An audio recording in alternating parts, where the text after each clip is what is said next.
anak lanang tak sekolahke anak wedok ora dibedakne tak kotenge bocah ayu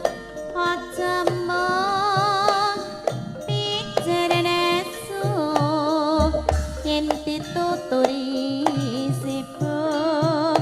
supaya selamat takut ngelak bocah manis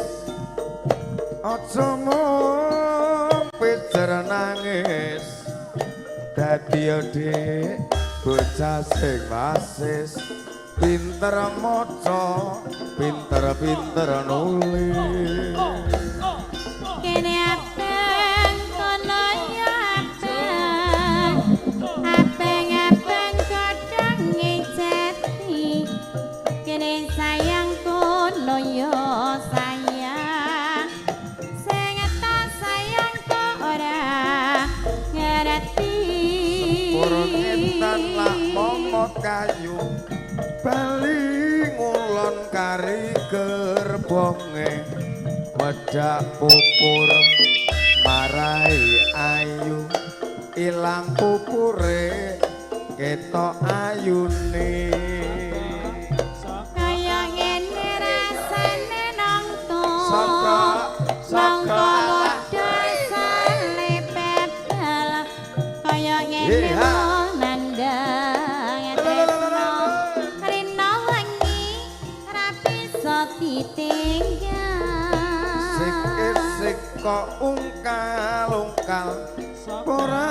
ngerti gerange arit isih cilik kok akal-akal ora ngerti larange duit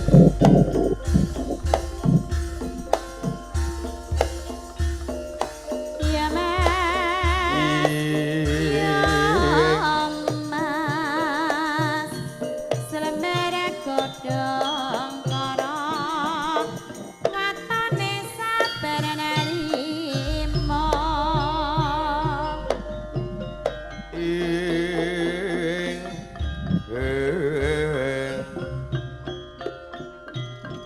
marti budaya karawi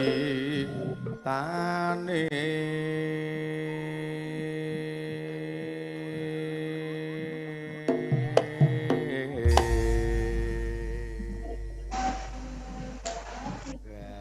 mengendange Dik Yuda. Nggih lulus dari beksan kapisanan Sembanipun Mbah Sapan Ki Sepuh para tamu sawetawis minangka panglarih ugi pangarih sampun kepareng derek mabagya dalem panjenengan Bapa Daryo Ketapongso mapan wonten ing Mloko Jenar Sragen. Saya tripun lajengaken beksan pakrumatan bilangan candhaipun kepareng ngaturaken amplop pasumbang nampi rawuh danipun Pak Maluyo